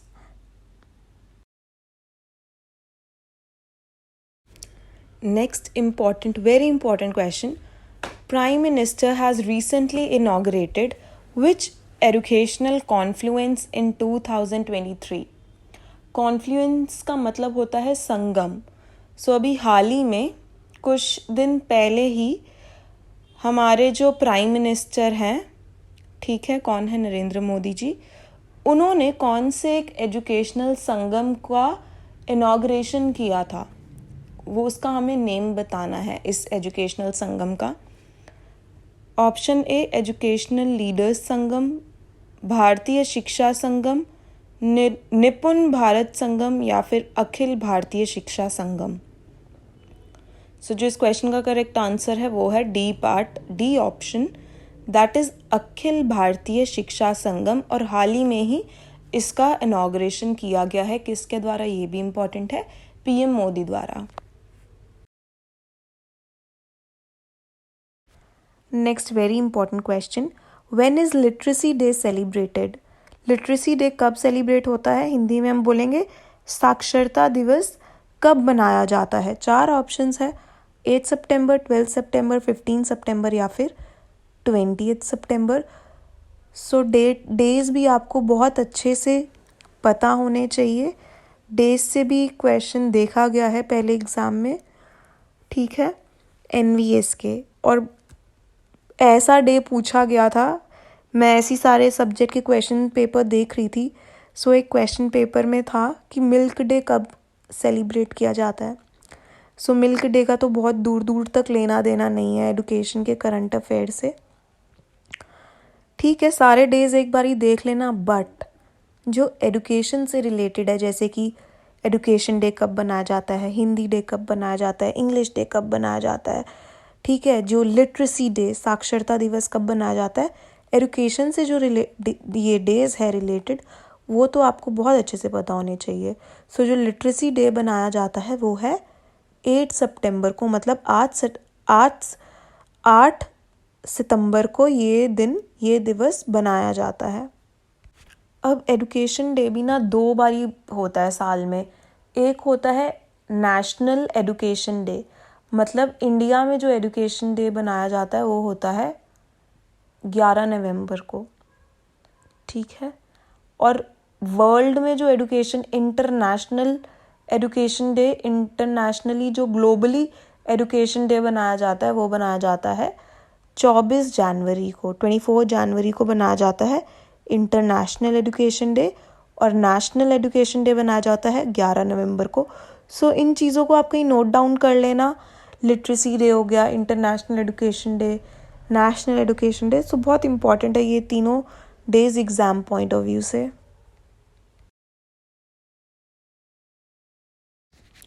Next question, who will prepare national curriculum framework for schools education. हमें बताना है जो नेशनल करिकुलम फ्रेमवर्क है, जो स्कूल के बच्चों का करिकुलम है, वो कौन प्रिपेयर करेगा, CBSE, NCERT, UGC या फिर state board. The correct answer is the B part, that is NCERT। Next question. RTE scheme is specialized for dash students. Right to education जो स्कीम है वो कौन से स्टूडेंट्स के लिए है, मतलब ये बताना है कौन से स्टूडेंट्स पे वो एम्फेसाइज करती है। RTE से बहुत से क्वेश्चंस आते हैं, घुमा फिरा के आते हैं। सो RTE से तो आपको सब कुछ पता होना ही चाहिए। RTE जो एक्ट है 2009 का। सो 4 ऑप्शंस हैं यहाँ पे, एलिमेंट्री, प्राइमरी, प्री प्राइमरी या फिर हायर एजुकेशन। 3 तरीके से जो क्वेश्चंस पूछा जाता है RTE पे बार बार, वो हम उसी तीनों तरीके से डिस्कस कर लेते हैं। सबसे पहले RTE कितने वर्ष से बच्चों के लिए है, कितने वर्ष से कितने वर्ष तक के बच्चों के लिए है, वो डिस्कस करते हैं। 6 साल से 14 वर्ष तक के ये बच्चों के लिए है, जिसमें बच्चों को फ्री एजुकेशन दी जाती है, मिड डे मील दिया जाता है स्कूल में। तो जो ये ऑप्शंस हैं उनमें से 6 से 14 वर्ष के बच्चे कौन से क्राइटेरिया में बैठेंगे वो हमें बताना है। सो जो यहाँ पे करेक्ट आंसर होगा वो होगा एलिमेंट्री स्कूल। ठीक है, एलिमेंट्री स्कूल के बच्चे 6 से 14 तक के वर्ष के होते हैं। देन RTE कौन सी अमेंडमेंट में आया था, 86th अमेंडमेंट में आया था ये, और कौन से आर्टिकल में आया था, आर्टिकल 21A 21A के तहत ये आया था। सो ये 3-4 चीज़ें हैं जो RTE के बारे में सबको बहुत अच्छे से पता होनी चाहिए, क्योंकि एग्ज़ाम में, किसी भी टीचिंग एग्ज़ाम में ये चीज़ें बहुत पूछी जाती है RTE से related. Tamil Nadu government recently launched the Puddumai Pen Scheme too. So Tamil Nadu government ने एक स्कीम लॉन्च करी है जिसका नाम है पुद्दुमई पेन स्कीम। सो इस स्कीम का क्या एम है वो हमें बताना है। 4 ऑप्शंस दिए हैं। To promote education among girls students, कि जो एजुकेशन प्रमोट कर सके लड़कियों के साथ। To promote education among the backward classes, मतलब एजुकेशन को प्रमोट कर सके backward classes like ST SC जो सेक्शन के बच्चे हैं, कि उनके बच्चे पढ़ सके, गर्ल्स बॉयज़ दोनों ही। To promote higher education among girls students, कि हायर एजुकेशन को प्रमोट करे अमंग गर्ल्स स्टूडेंट्स। कैटेगरी मायने नहीं रखती, सिर्फ जो गर्ल्स हैं कि मतलब आफ्टर 10th वो पढ़ सकें। ठीक है, या फिर नन ऑफ दी अबव, इनमें से कोई भी नहीं। सो जो यहाँ पे करेक्ट आंसर रहने वाला है वो है option number C, that is to promote higher education among girls students. इस स्कीम के अंदर गर्ल्स को 1000 रुपये हर महीने दिए जाते हैं कि वो हायर एजुकेशन अपनी ले सके। और कब तक देते हैं वो, जब तक वो अपनी कोई भी अपना डिप्लोमा ना कर ले या फिर अपनी ग्रेजुएशन ना कर ले, तब तक उनके अकाउंट में हर महीने 1000 रुपये दिए जाते हैं। तो बेसिकली क्यों देते हैं, to promote education among girls. कहाँ पे ये लॉन्च हुई थी, तमिलनाडु में, और इस स्कीम का क्या नाम है, Pudhumai Penn scheme.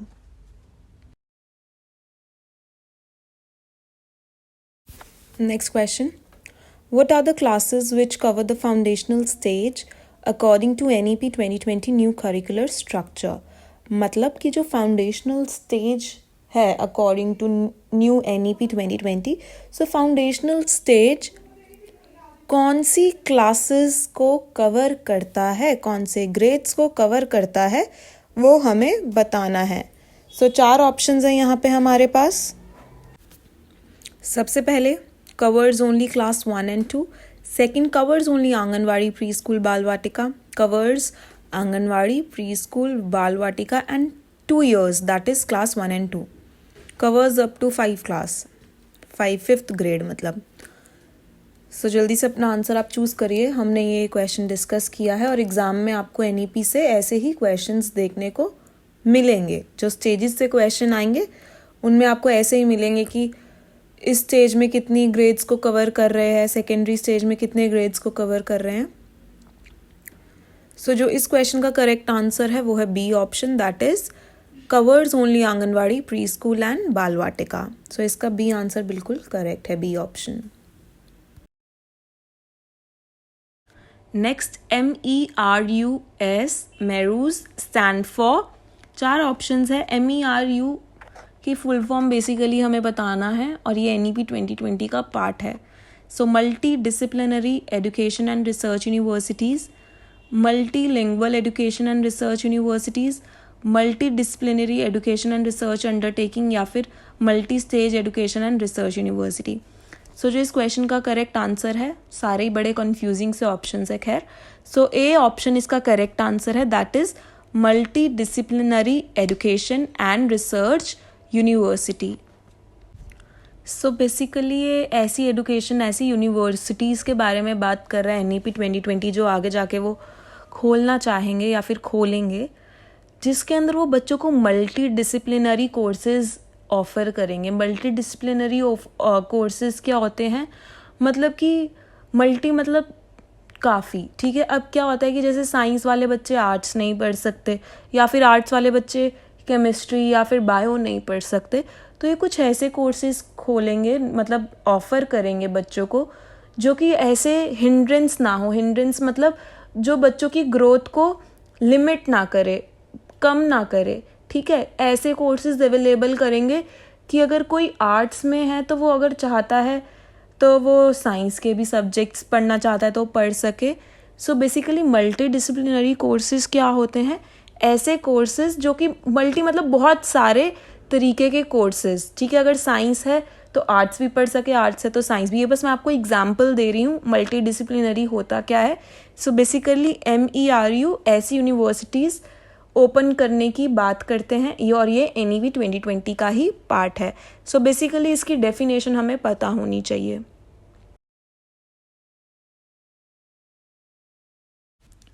NEP 2020 stated to establish a national repository of high quality resources on foundational literacy and numeracy on government digital platform.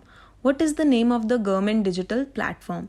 So again simple सी लैंग्वेज में समझाने की कोशिश करती हूँ कि NEP 2020 ने एक एप्लीकेशन, मतलब डिजिटल प्लेटफॉर्म क्या होता है, मतलब डिजिटली इन्होंने एक एप्लीकेशन ऑनलाइन, डिजिटल मतलब ऑनलाइन इन्होंने एक एप्लीकेशन बनाई है, उसे लॉन्च किया है, जिसमें स्टूडेंट्स को हाई क्वालिटी रिसोर्सेज मिलेंगे। अब हाई क्वालिटी रिसोर्सेज क्या है, पढ़ाई के resources.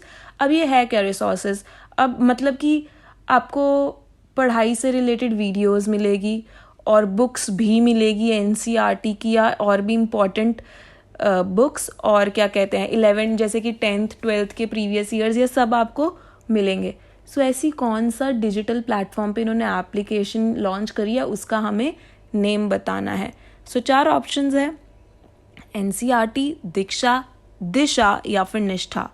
So the correct answer to this question is option B, that is Diksha. हमने दीक्षा ऐप के बारे में पहले भी बात किया है और मैंने आपको बताया था कि दीक्षा एप्लीकेशन क्या है, इसकी फुल फॉर्म इम्पॉर्टेंट है, वो क्या है। सो अगर आपने नहीं देखी तो आप आई गेस वो पार्ट 8 या पार्ट 9 का ही कोई वीडियो है जिसमें मैंने ये डिस्कस किया है पूरा निष्ठा, दीक्षा, इन सब ऐप्स के बारे में। सो जो इस क्वेश्चन का करेक्ट आंसर है वो है दीक्षा। ये एक ऑनलाइन पोर्टल है जिसके अंदर टीचर ट्रेनिंग भी होती है, मैंने ये भी बताया था। इसके अंदर बच्चों के लिए हाई क्वालिटी रिसोर्सेज अवेलेबल है, चाहे वो बुक्स हो, चाहे वो वीडियोस हो, चाहे वो पुराने क्वेश्चन पेपर्स हो, ठीक है। तो ये सारे रिसोर्सेज बच्चों के लिए अवेलेबल है।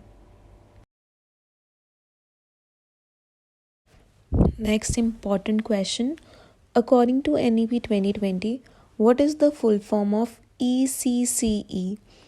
ECCE की फुल फॉर्म क्या है according to NEP 2020? Let's see the options. Early children and care education, early childhood care and education, education in childhood care and early development, या फिर none of the above? The correct answer is the B part, that is early childhood care and education. ये है full form ECCE की. So the correct answer is the B part.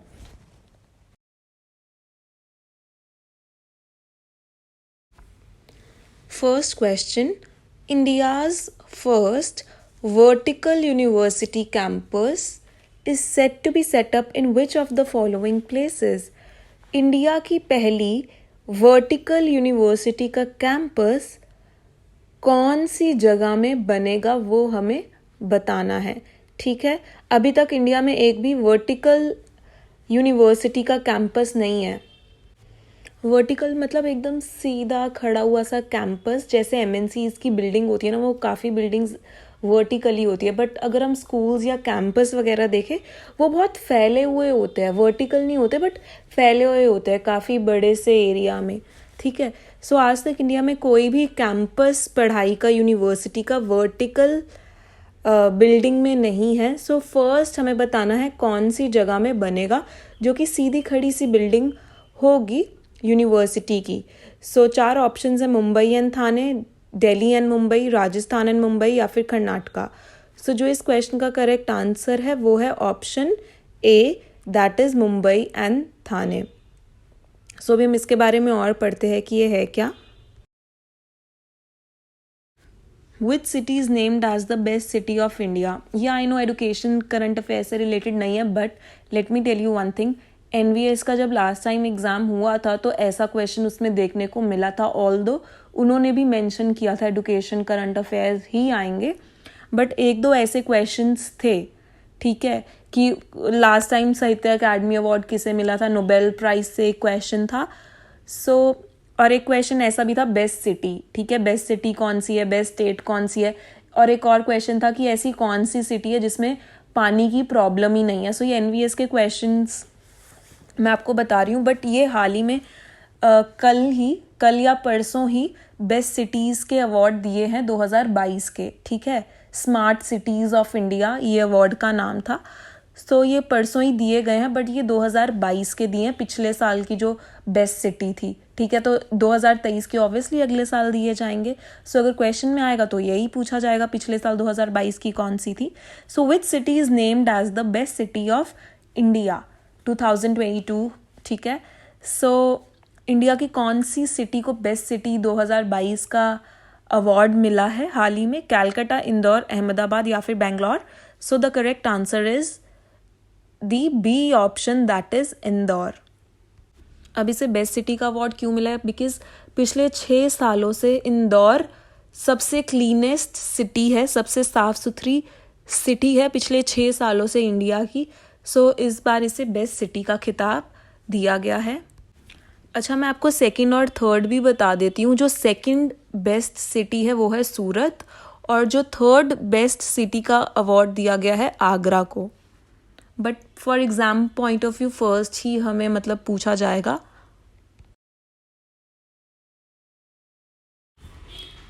A 5-day जीवन विद्या शिविर was organized for the teachers of government schools of which state or UT? So किसी state की या फिर UT की गवर्नमेंट ने गवर्नमेंट स्कूल्स में अपने टीचर्स के लिए 5 दिन का जीवन विद्या शिविर ऑर्गेनाइज किया था. ठीक है, सो बेसिकली जीवन विद्या शिविर एक वर्कशॉप है. सो हमें उस स्टेट का या फिर उस यूटी का नाम बताना है, यूनियन टेरिटरी का, किसने ये वर्कशॉप अपने टीचर्स के लिए, गवर्नमेंट टीचर्स के लिए करवाई थी. ठीक है, जम्मू एंड कश्मीर, दिल्ली, हिमाचल प्रदेश या फिर हरियाणा. सो जो इस क्वेश्चन का करेक्ट आंसर है वो है option number B, that is Delhi. So Delhi के गवर्नमेंट स्कूल्स ने अपने गवर्नमेंट टीचर्स के लिए जीवन विद्या शिविर का वर्कशॉप को ऑर्गेनाइज करवाया था.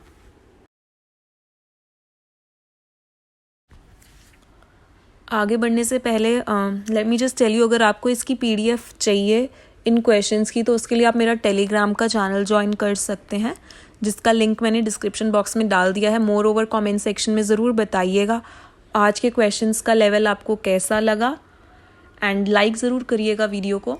Now moving on to the next question. Prime Minister Modi has recently paid the installment of 630 crore rupees under which scheme?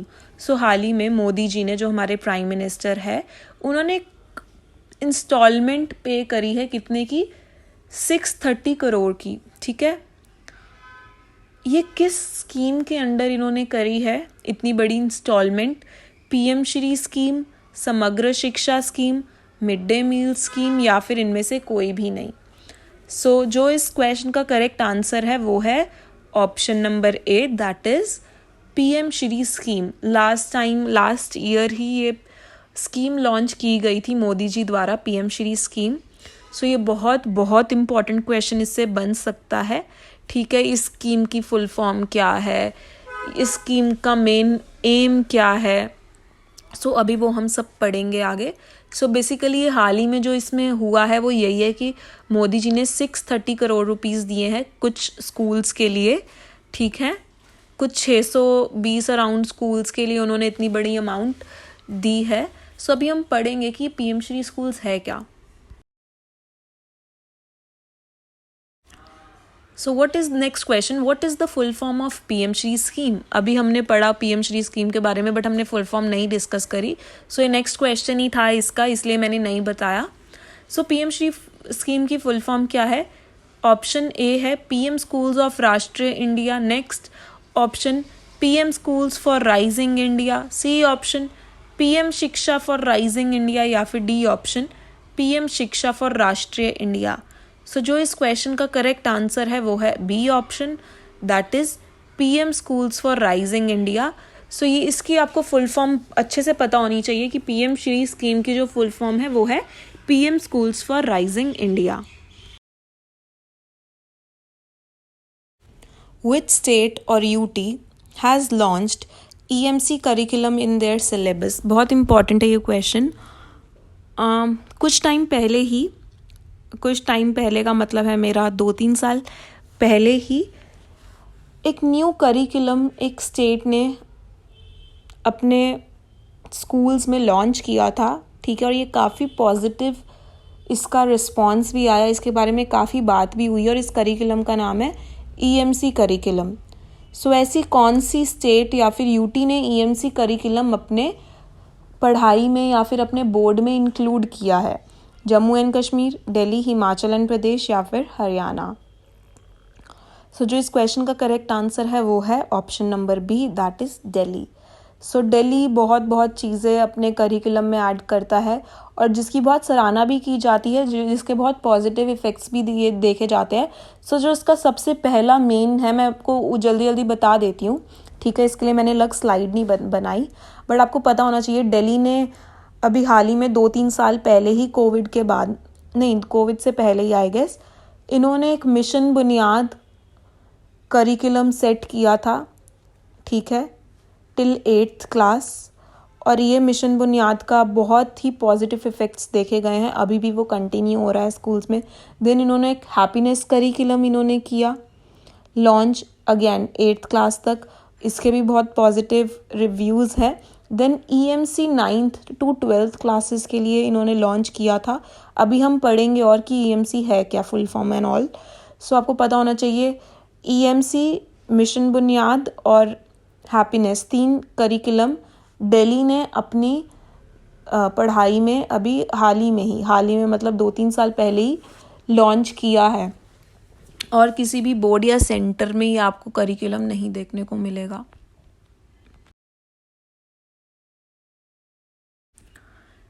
Very important question. Which IIT has recently launched the out of the box thinking course? So हाल ही में ये course एक IIT ने start किया है, और इस course का क्या नाम है? Out of the box thinking course. तो हमें बताना है कौन सी IIT ने ये कोर्स को लॉन्च किया है. IIT Delhi, IIT Kanpur, IIT Madras, या फिर इनमें से नन, कोई भी नहीं. सो जो इस क्वेश्चन का करेक्ट आंसर है वो है option number C, that is IIT Madras. So हाल ही में IIT मद्रास ने out of the box thinking course को लॉन्च किया है, और ये क्या है अभी हम इसके बारे में पढ़ते हैं. Next question. Recently The National Council of Education Research and Training NCERT issued the guidelines for dash. So सबसे पहले हमें NCERT की भी फुल फॉर्म पता होनी चाहिए बिकॉज एग्जाम में पूछी जा सकती है. सो क्या है? National council of educational research and training. इन्होंने हाल ही में कोई गाइडलाइंस इशू करी है. सो हमें बताना है वो कौन सी गाइडलाइंस है. Higher education among girls, mental health among adolescents, scholarship among bright students या फिर स्कॉलरशिप अमंग गर्ल्स. सो क्या गाइडलाइंस है हमें वो बतानी है. सो जो इसका करेक्ट आंसर है वो है option B, mental health among adolescents. So NCERT ने हाल ही में कुछ गाइडलाइंस इशू करी है स्कूल्स में जो कि रिलेटेड है mental health among adolescents. Adolescents मतलब जो टीन एज बच्चे होते हैं, किशोर अवस्था जिसे हम बोलते हैं. सो इनके अंदर मेंटल हेल्थ के बारे में एनसीईआरटी ने गाइडलाइंस कुछ इशू करी हैं. Next question. उड़ान project addresses the gaps between school and education and dash education. एक प्रोजेक्ट है उड़ान प्रोजेक्ट करके. वो कौन से गैप्स मतलब किन चीज़ों को ओवरकम करने की बात करता है. एक तो स्कूल एजुकेशन और किसकी वो हमें बताना है. सो scientific education, engineering education, artistic education या फिर नन. सो जो इस क्वेश्चन का करेक्ट आंसर है वो है option B, that is engineering education. So Udaan project एक तो स्कूल एजुकेशन और इंजीनियरिंग एजुकेशन को पास लाने की कोशिश करता है. अगर मैं सिंपल लैंग्वेज में बोलूँ तो गैप हटाने का क्या मतलब है कि इन दोनों को पास लाने की कोशिश करता है. And this project is basically for girls students. ठीक है, हम इसके बारे में भी और पढ़ेंगे. बहुत इंपॉर्टेंट क्वेश्चन है next. Mid day meal schemes name has been changed to. Mid day meal scheme I hope सबने सुना ही होगा इस स्कीम के बारे में, जो गवर्नमेंट स्कूल्स में बच्चों को फ्री खाना बांटते हैं 8वीं क्लास तक. ठीक है, 9वीं 10वीं को नहीं बंटता है खाना. So mid day meal scheme का नाम चेंज करके क्या नया नाम रख दिया गया है. Again 4 options we have. Poshan scheme, PM Poshan scheme, full meal scheme या फिर none of the above. So कौन सा आंसर इसमें से करेक्ट है? Answer B, that is option B, PM Poshan scheme is the correct answer. So हाल ही में मिड डे मील स्कीम का नाम बदल के पीएम पोषण स्कीम रख दिया गया है.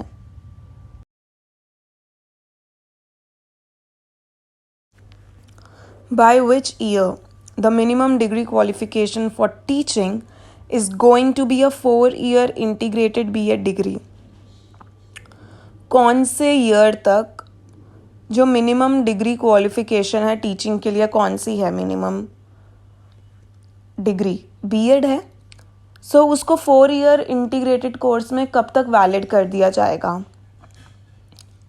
तो हमें वो ईयर बताना है. 2021, 2022, 2028 या फिर 2030.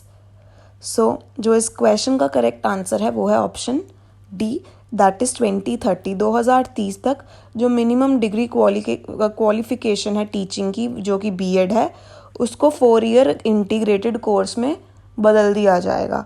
अभी इंटीग्रेटेड कोर्स नहीं है, हमें अलग से 2 साल की बीएड करनी पड़ती है अगर हम टीचिंग में जाना चाहते हैं तो. और अभी भी इंटीग्रेटेड बीएड की वैल्यू ज़्यादा नहीं है. DSSB में जो हाल ही में वैकेंसीज निकली है उसमें साफ साफ उन्होंने मेंशन किया है कि जो अगर आपने 4-year इंटीग्रेटेड कोर्स बीएड का किया है so you are not eligible for the post of TGT और पीजीटी. DSSB में जो भी हाल ही में वैकेंसी निकाली उसमें बहुत क्लियरली मेंशन्ड है ये. बट 2030 तक ऐसा माना जा रहा है कि इसको वैलिड कर देंगे 4 साल की इंटीग्रेटेड कोर्स बीएड को. In September, Union Minister of Education had launched a mobile app Scale for which of the following industry? So यहाँ पे लिखा है इन सितंबर. सो मैं आपको एक बात बताना चाहती हूँ, ये पिछले सितंबर में ये एप्लीकेशन लॉन्च हुई थी 2022 में. ठीक है, NVS में से क्वेश्चन भी आया था तो इसलिए मैंने यहाँ पे रखा है. सो सितंबर में एक स्केल एप्लीकेशन को लॉन्च किया गया था. तो हमें बताना है जो ये स्केल एप्लीकेशन है ये कौन सी इंडस्ट्री के लिए है, कौन सी इंडस्ट्री को ये प्रमोट करता है, स्पोर्ट्स, लेदर, शूज़ या फिर टेक्सटाइल. सो जो इस क्वेश्चन का करेक्ट आंसर है वो है option number B, that is leather.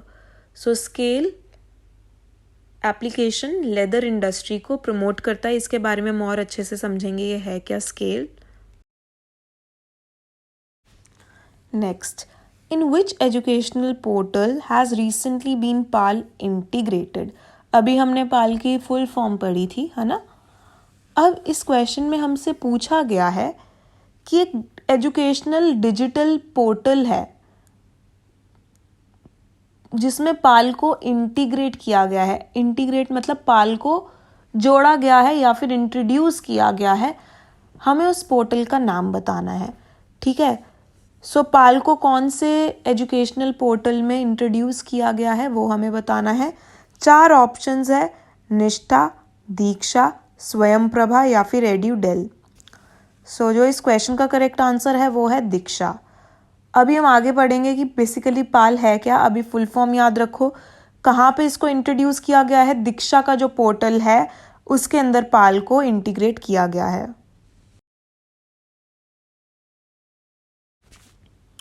I hope आपको ये वीडियो पसंद आ रही हो. नेक्स्ट बहुत इंपॉर्टेंट क्वेश्चन है, ज़रूर याद रखिएगा. अच्छा, एक और चीज़, अगर आपको इसकी PDF चाहिए आप मेरा टेलीग्राम चैनल ज्वाइन कर सकते हैं. ठीक है, व्हाट्सएप चैनल, टेलीग्राम चैनल, जितनी भी आपको EMRS से इंपॉर्टेंट अपडेट्स हैं इन चैनल्स पे आपको दोनों पे मिलेगी. More over educational current affairs की एक प्लेलिस्ट बना रखी है. ये 21वीं वीडियो है, 21st वीडियो है. ठीक है, इससे पहले की वीडियो कोई मिस कर दी तो प्लेलिस्ट में जाके आप देख सकते हैं. Next question, what is the full form of PAL, PAL. हमें PAL पाल की फुल फॉर्म बतानी है. 4 ऑप्शंस है, people's adaptive learning, personalised automatic learning, third option personalised adaptive learning या फिर नन ऑफ द अबव. तीनों ही ऑप्शंस काफ़ी confusing से है ना. सो जो पाल की फुल फॉर्म है वो है third option, personalised adaptive learning. हम आगे पढ़ेंगे कि बेसिकली पाल है क्या, बट अभी आप पाल की फुल फॉर्म को याद रखिए, क्या है, personalised adaptive learning. Next important question, on 5th September, Ministry of Education and Skill Development inaugurated the teacher training program. Name it. Teachers day वाले दिन 5 सितंबर को ministry of education and skill development ने एक टीचर ट्रेनिंग प्रोग्राम कंडक्ट किया था. उसका हमें नाम बताना है. ठीक है, उस ट्रेनिंग प्रोग्राम का. अब देखिए, मैं वीडियो को बहुत ही सरल लैंग्वेज में, ईजी लैंग्वेज में समझा रही हूँ. सो प्लीज़ ये मत कहिएगा कि मैम हिंदी में क्यों नहीं डाला आपने. आप पेपर, पेन, कॉपी लेकर बैठिए. जो मैं समझा रही हूँ आप अपने वर्ड्स में आप उसे लिख सकते हैं, बिकॉज मैं बहुत सिंपल लैंग्वेज में समझाने की क्वेश्चन की कोशिश करती हूँ. हर एक क्वेश्चन को मैं इजी लैंग्वेज में समझा सकूँ कि हिंदी वाले स्टूडेंट्स अपनी लैंग्वेज में लिख सकते हैं. ठीक है, सो हमें इस टीचर ट्रेनिंग प्रोग्राम का नाम बताना है और ये किसके द्वारा करी गई है inaugurated, ministry of education and skill development. तो 4 ऑप्शंस है, देखते हैं. फर्स्ट ऑप्शन है Malaviya mission teachers training programme. Second है mission capacity building for teachers. Third option है teacher training for best education या एंड फोर्थ है ट्रेनिंग फॉर ऑल. ये इंपॉर्टेंट इसलिए है क्वेश्चन क्योंकि ये टीचर्स डे वाले दिन ही इस ट्रेनिंग प्रोग्राम को लॉन्च किया था सभी टीचर्स के लिए. सो जो इस क्वेश्चन का करेक्ट आंसर है वो है option 1, that is Malaviya mission teachers training programme. Important चीज़ ये है किसके द्वारा लॉन्च की गई थी, ये ministry of education and skill development के through.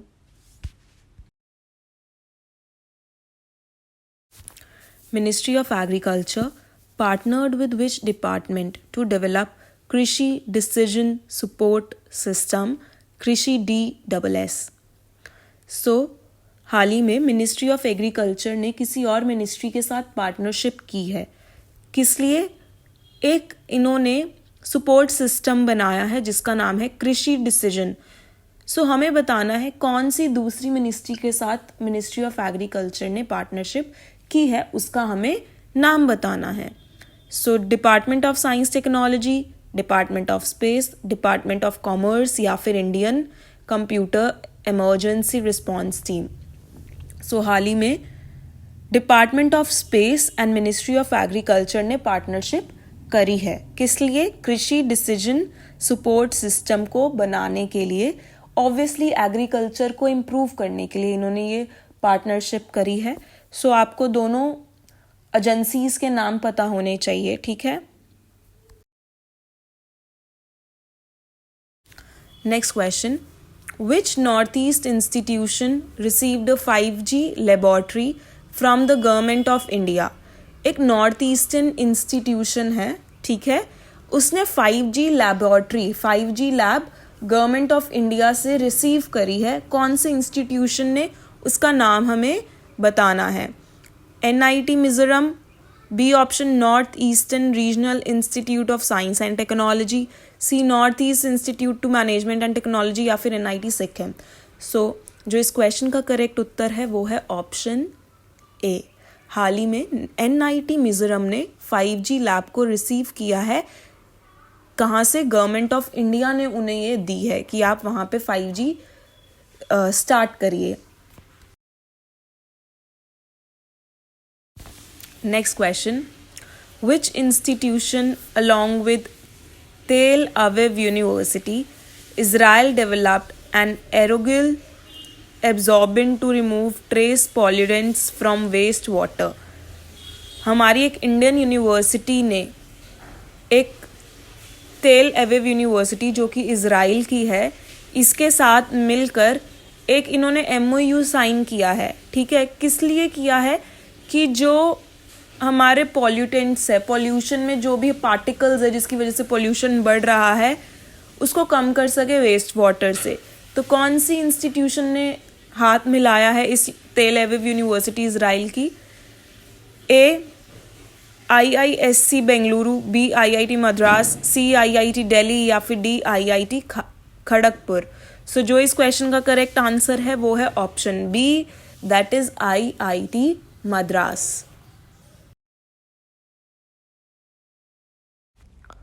Next, which French author won 2022 Nobel Prize for Literature? बहुत बहुत इम्पॉर्टेंट क्वेश्चन है ये 2022 का है नोबेल प्राइज़. 2023 के नोबेल प्राइज़ नहीं आया. बहुत से एग्ज़ाम में NVS के ये क्वेश्चन ऑन रिपीट पूछा गया था अलग अलग सब्जेक्ट्स में, ठीक है. सो 2023 के अगर हमारा एग्ज़ाम अक्टूबर से पहले होता है तब हमें 22 के सारे ही नोबेल प्राइज़ के विनर्स को देखना पड़ेगा. अक्टूबर तक आ जाएंगे, नवंबर तक नोबेल प्राइज़ विनर्स के नाम. अगर इन नवंबर में एग्ज़ाम होता है तो हमें न्यू भी पता चल जाएंगे, बट अभी तक तो नहीं पता, तो हमें 22 वाले अच्छे से पता होने चाहिए. सो इस क्वेश्चन में है कि कौन से फ्रेंच ऑथर को 2022 में नोबेल प्राइज़ मिला था लिटरेचर में. 4 ऑप्शन है. एने एर्नॉक्स, चार्ल्स सोरेल, पेरी डी मारीवॉक्स या फिर वोल्टायर. जो यहाँ पे करेक्ट आंसर रहेगा वो रहेगा ऑप्शन नंबर ए, एनी एर्नॉक्स. एक और जो question bar bar on repeat पूछा गया था NVS के एग्ज़ाम में अलग अलग सब्जेक्ट में, वो था नोबेल पीस प्राइज़ किसे मिला था 2022 में. सो हमें सिर्फ पीस और लिटरेचर वाले ही नहीं देखने, हमें सारे ही नोबेल प्राइज़ एक बारी विनर्स के नाम देखने हैं. सो जो यहाँ पे करेक्ट आंसर है वो है ए ऑप्शन, एने एर्नॉक्स. सो आज की वीडियो में इतना ही था. आई होप आपको ये वीडियो पसंद आई हो, एंड अपना स्कोर ज़रूर आप शेयर करिएगा नीचे कमेंट सेक्शन में कि आपका स्कोर क्या रहा. आई होप अच्छा रहा होगा अगर आपने मेरी पहले की करंट अफेयर्स की, NEP की जितनी भी वीडियोस देखी हैं, आई एम वेरी श्योर आपको सारे ही क्वेश्चंस आते होंगे. सो thank you so much for watching the video. Have a good day and yes, all the very, very best for your upcoming exam.